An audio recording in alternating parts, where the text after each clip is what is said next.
કચ્છ અને સૌરાષ્ટ્રની જળ સલામતી સંદર્ભે ગુજરાત સરકારનું વધુ એક પાણીદાર પગલું. ભાદરવા સંતુલિત જળાશય. પીવાના પાણીની જરૂરિયાત સંદર્ભે ગુજરાત સરકાર કચ્છ અને સૌરાષ્ટ્રની જળ સલામતીને હંમેશા વિશેષ પ્રાધાન્ય આપતી રહી છે. ભૂકંપ પછી ફરી બેઠા થયેલા કચ્છનો વિકાસ પાણીની અછતને લીધે ન અવરોધાય એનું સરકારે હંમેશા ધ્યાન રાખ્યું છે. કચ્છની જનસંખ્યાની સાથે સાથે પશુધન સંખ્યાને પણ ધ્યાનમાં રાખીને પીવાના પાણીના જથ્થામાં સમય સમય પર વધારો કર્યો છે. માળિયા બ્રાન્ચ કેનાલના પાણી પર રહેલી ખેતીની નોંધપાત્ર નિર્ભરતાને પણ સરકારે ધ્યાનમાં રાખી છે. કચ્છ ઉપરાંત રાજકોટ અને જામનગર જિલ્લાના ગામો અને શહેરોને પીવાનું શુદ્ધ પાણી પૂરતા જથ્થામાં અવિરતપણે મળી રહે એ માટે એપ્રિલ 2015માં માળિયા કેનાલને સમાંતર ઢાંકીથી ખીરાઈ સુધીની 120 કિલોમીટર લાંબી પાઇપલાઇન જનતાને સમર્પિત કરેલી છે, જેના દ્વારા રોજનું 50 કરોડ લીટર પાણી ઢાંકીથી ખીરાઈ પહોંચાડાય છે.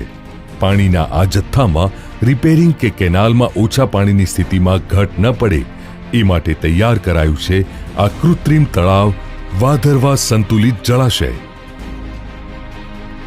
પારદર્શક વહીવટનું પાણીદાર પરિણામ, નિરંતર વિકાસનો નવો આયામ.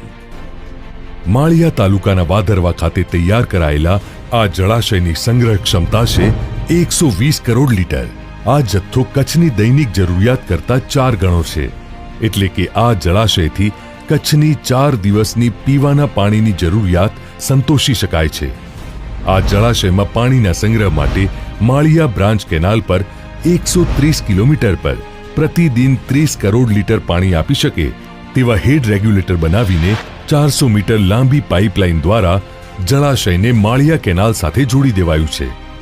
માળિયા બ્રાન્ચ કેનાલનું લેવલ તેમજ આ જળાશયમાં મૂકવામાં આવેલા ઇનલેટ અને આઉટલેટ પાઇપનું લેવલ GWIL ટીમના ઇજનેરી કૌશલ્યનો નોંધપાત્ર નમૂનો છે. આ બંને લેવલ સમુદ્ર સપાટીથી 5.5 મીટર છે. માળિયા બ્રાન્ચ કેનાલના હેડ રેગ્યુલેટર પર પાણીના જથ્થાનું વહન 8.46 ક્યુમેક હોય, પાણીનું લેવલ 2 મીટર વોટર કોલમ હોય, એટલે કે સમુદ્ર સપાટીથી 7.5 મીટર હોય, ત્યારે ભાદરવા જળાશયમાં પણ પાણીનું લેવલ 7.5 મીટર રહે છે. આ સ્થિતિમાં ભાદરવા જળાશયમાં 120 કરોડ લીટર પાણી આપમેળે ભરાયેલું રહે છે. કેનાલમાં પાણીનું લેવલ જેવું 2 મીટર વોટર કોલમથી ઘટવા લાગે કે તરત જ જળાશયનું પાણી કોઈ પણ પ્રકારના પમ્પિંગ વિના વૈજ્ઞાનિક સિદ્ધાંત મુજબ આપમેળે કેનાલ તરફ વહેવા લાગે છે.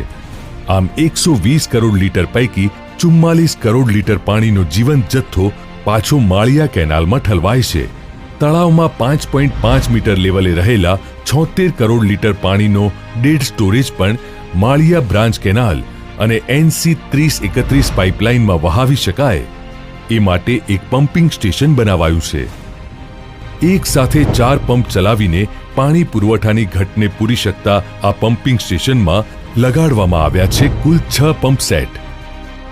માળિયા બ્રાન્ચ કેનાલ દ્વારા કે ઢાંકીથી માળિયા પાઇપલાઇન દ્વારા 4 દિવસ સુધી પાણી ન મળે તો પણ આ માળખાકીય સુવિધાથી કચ્છના 841 ગામો, 6 શહેરો અને 218 ઔદ્યોગિક એકમો માટે પીવાનું પાણી પૂરું પાડી શકાય. તે જ પ્રમાણે મોરબી, રાજકોટ અને જામનગર તરફના વિસ્તારોને પણ જળાશયનો જથ્થો NC 3031માં ઠાલવીને ઘટતું પાણી પૂરું પાડી શકાય છે. GWIL દ્વારા 20 કરોડના ખર્ચે ઊભી કરાયેલી આ મહત્વપૂર્ણ સુવિધા થકી રાજ્યના પાણી પુરવઠા વિભાગની કામગીરીને એક નવું બળ મળ્યું છે. જળ સલામતી એ જ જીવન સલામતી.